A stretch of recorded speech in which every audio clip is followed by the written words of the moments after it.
বারবার বিরোধী দলনেতার কর্মসূচিতে না, এক্সপোস্টে সরব শুভেন্দু অধিকারী। হাইকোর্টের অনুমতিতে চাঁচলের সভার আগে পোস্ট শুভেন্দু অধিকারী। কর্মসূচির অনুমতির জন্য আমাকে 104 বারেরও বেশি হাইকোর্টে যেতে হয়েছে।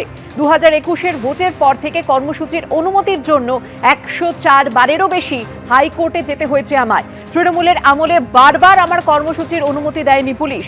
কেন কর্মসূচিতে অনুমতি দিচ্ছে না তার কারণও দেখায়নি, তাই বারবার আদালতের কাছে থাপ্পড় খেতে হয়েছে পুলিশকে। এটা সরকার নয়, একনায়কতন্ত্র চলছে, আক্রমণ বিরোধী দলনেতার।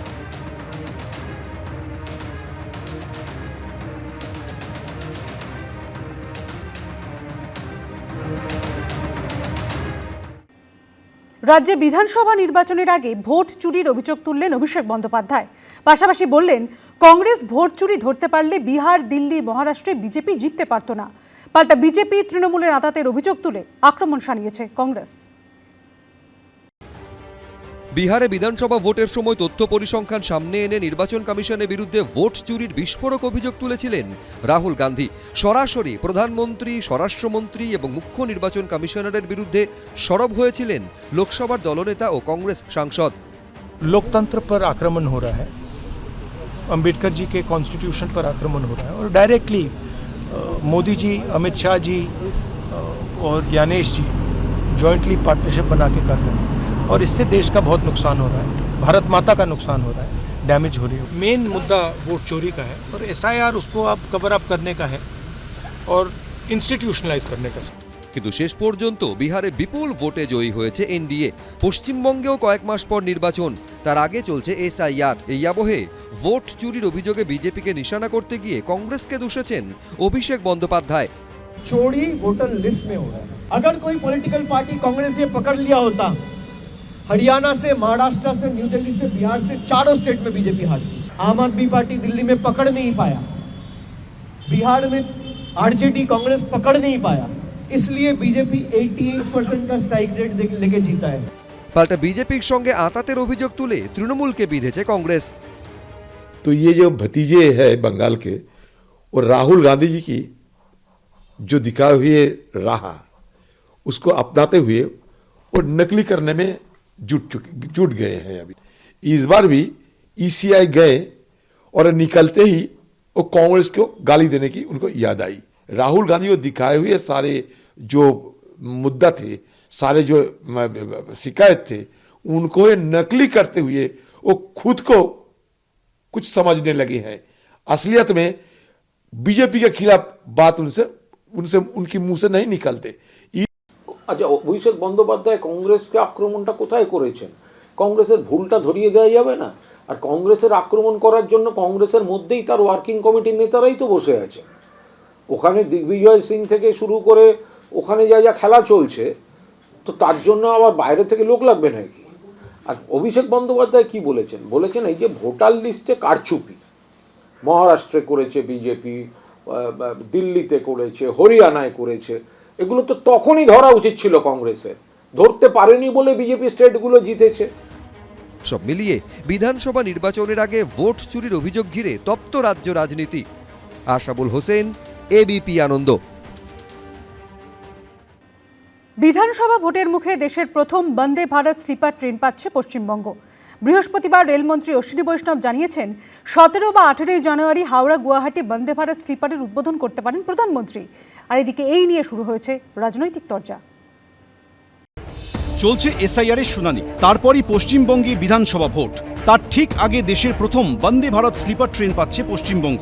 চলবে হাওড়া থেকে বিজেপি শাসিত অসমের গুয়াহাটি পর্যন্ত। বৃহস্পতিবার রেলমন্ত্রী অশ্বিনী বৈষ্ণব জানিয়েছেন, প্রধানমন্ত্রী নরেন্দ্র মোদী বন্দে ভারত স্লিপারটির উদ্বোধন করবেন। पहला रूट गुवाहाटी से कोलकाता, अंदाजा था कि करीब 2026 के मिडिल तक कंप्लीट हो जाएगा काम, लेकिन लकीली जितनी मेहनत की टीम ने 2026 की आरंभ में ही ये काम कंप्लीट हुआ है। রেলমন্ত্রীর দাবি, বন্দে ভারত থার্ড এসির ভাড়া হবে 2300 টাকা, সেকেন্ড এসির ভাড়া হবে 3000 টাকা আর ফার্স্ট এসির ভাড়া হবে 3600 টাকা। নতুন বছরের শুরুতেই পশ্চিমবঙ্গের জন্য সুখবর। রেলমন্ত্রী ঘোষণা করলেন যে কলকাতা থেকে গুয়াহাটি বন্দে ভারত ট্রেন চালু হবে। আমাদের মাধ্যমে প্রথম শুনতে পেলাম, যদি হয় এটা খুব ভালো অভিজ্ঞতা হবে সাধারণ মানুষদের। শিলিগুড়িতে বেশি আসা যাওয়া করি, এই জন্য ট্রেনটা হলে ভালোই হবে। আর আমরা মনে করি টাইমলি আমাদের মতো শিলিগুড়ি সুটেবল করা যায়, তাহলে আর ভোটটা ভালো হয়ে যাবে। স্লিপার ক্লাস আমরা শুনেছিলাম বৈষ্ণোদেবীতে স্টার্ট করেছিল প্রথম, তো এটা এখানে করলে আরও বেটারই হবে। আর আমাদের মানে দার্জিলিং মেলে প্রেশারটা একটু কমবে, আর আমরা মনে করি এই ট্রেনটা করলে ভালোই হবে। 26-এর বিধানসভা ভোটের আগে পশ্চিমবঙ্গকে বন্দে ভারত স্লিপার দেওয়ার মধ্যে রাজনীতি দেখছে তৃণমূল। 800 টাকার টিকিটকে আপনাকে 2500 টাকা দিয়ে কেটে যেতে হবে, এই হচ্ছে বিকশিত ভারত। আর বিজেপি খুব ভালো মতো জানে যেদিনকে ভোটের রেজাল্ট বেরোবে সবার আগে বিজেপির নেতারাই টিকিট কাটবে। আগেরবার 2021-এ দো মাই দিদি গাই ডায়লগ দেওয়া বিজেপির নেতারা তারা নিজেরা সকাল 10টার পর থেকে ফ্লাইটের খোঁজ করছিলেন। এবার যাতে পালাতে সুবিধা হয় তার জন্য এখান থেকে গৌহাটির জন্য ডাইরেক্ট ট্রেন করে দিয়েছে নরেন্দ্র মোদী ঘুমোতে ঘুমোতে, এমনিও পার্টিটা ঘুমিয়েই রয়েছে। আজকে তারা দেখতে পাচ্ছেন যে নরেন্দ্র মোদী সারা ভারতবর্ষের মানুষের আর্থসামাজিক উত্তরণ চান, তাদের জীবনের গতি আনতে চান, স্বাচ্ছন্দ্য চান। কিন্তু দুর্ভাগ্যের বিষয় এটাই যে পশ্চিমবঙ্গের 43টা রেলের প্রজেক্ট বন্ধ হয়ে আছে জমি জটের কারণে। তো যে রাজ্যে বর্ডারে ফেন্সিং করা যায় না রাজ্য সরকারের অসহযোগিতার কারণে, যে রাজ্যের মাত্র 20 মিটারের মতো একটা সমস্যাকে এখনো পর্যন্ত সমাধান করতে পারে না রাজ্য সরকার, যাতে মেট্রো রেল এখান থেকে সরাসরি হাওড়া পর্যন্ত চলে যাবে, এর জন্য দায়ী কে? বন্দে ভারত স্লিপারটি হাওড়া থেকে যাত্রা শুরু করে ব্যান্ডেল, কাটোয়া, আজিমগঞ্জ হয়ে পৌঁছবে নিউ ফারাক্কা, মালদা টাউন। সেখান থেকে নিউ জলপাইগুড়ি, নিউ কোচবিহার, অসমের নিউ বঙ্গাইগাঁও হয়ে পৌঁছবে গুয়াহাটির কামাখ্যায়। বন্দে ভারত স্লিপারে মোট 16টি কোচ থাকবে। একবারে মোট 823 জন যাত্রী যেতে পারবেন। থাকছে অটোমেটিক দরজা, আরামদায়ক berth, emergency talkback system. Semi high speed এই ট্রেন ঘন্টায় সর্বোচ্চ 180 কিলোমিটার বেগে ছুটতে পারে। फूड में जो ट्रेन गुवाहाटी से आएगी उसमें एसएमईज फूड होगा और जो ट्रेन कोलकाता से निकलेगी उसमें बंगला फूड होगा। রেলমন্ত্রী জানিয়েছেন 17 বা 18ই জানুয়ারি হাওড়া গুয়াহাটি বন্দে ভারত স্লিপারের উদ্বোধন করতে পারেন প্রধানমন্ত্রী। ঝিলম করঞ্জাই, অরিত্রী ভট্টাচার্য, আশাবুল হোসেন, এবিপি আনন্দ। 2010 সালের পর থেকে জারি করা 5 লক্ষ ওবিসি সার্টিফিকেট বাতিলের নির্দেশ দিয়েছিল কলকাতা হাইকোর্ট। আর এবার নির্বাচন কমিশন জানিয়ে দিল ওই সার্টিফিকেট এসআইআরেও ব্যবহার করা যাবে না। কমিশনের নতুন নির্দেশ নিয়ে শুরু হয়েছে রাজনৈতিক চর্চা। এসআইআর এর শুনানি পর্ব চলছে। এই পরিস্থিতিতে নির্বাচন কমিশন জানিয়ে দিল এসআইআর এর প্রামাণ্য নথি হিসেবে 2010 সালের পর দেওয়া কোনো ওবিসি সার্টিফিকেট ব্যবহার করা যাবে না। তৃণমূলের সরকারের আমলে দেওয়া সমস্ত ওবিসি শংসাপত্র অবৈধ বলে জানিয়েছিল কলকাতা হাইকোর্ট। 2024-এর 22শে মে বিচারপতি তপব্রত চক্রবর্তী ও বিচারপতি রাজাশেখর মান্থার বেঞ্চ 2010 সাল থেকে দেওয়া সমস্ত ওবিসি সার্টিফিকেট বাতিলের নির্দেশ দেয়। পাশাপাশি আদালত স্পষ্ট করে দেয় 2010 সালের পর যাদের ওবিসি তালিকাভুক্ত করা হয়েছে তারা ভবিষ্যতে এই শংসাপত্র ব্যবহার করে কোনো ধরনের সংরক্ষণের সুবিধে পাবেন না। সেই রায় হাতিয়ার করে নতুন নির্দেশ দিল নির্বাচন কমিশন। কলকাতা হাইকোর্টের নির্দেশে বাতিল হওয়া সার্টিফিকেট এসআইআর এর জন্য ব্যবহার করা যাবে না। জেলা নির্বাচনী আধিকারিকদের একথা জানিয়ে দিল নির্বাচন কমিশন। ভারতের নির্বাচনী পরিকাঠামো বলে ইনক্লুসিভনেস হচ্ছে ভারতীয় গণতন্ত্রের মূল আধার।